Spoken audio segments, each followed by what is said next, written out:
How to recover deleted messages on Instagram. Hello everyone, welcome to our channel. I am Lisa from Create Login and Delete. Now let's jump straight into the process. Open your Instagram app. Make sure you have already logged into your Instagram account.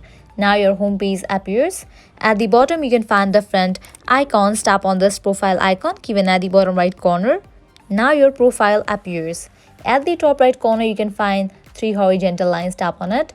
Head towards this option of your activity. Open it. Scroll down. Over here you can find this option of recently deleted. In this section you will find all of your photos and videos, but you cannot find the messages. So to recover the messages you have to download your information. Tap on this option of download your information.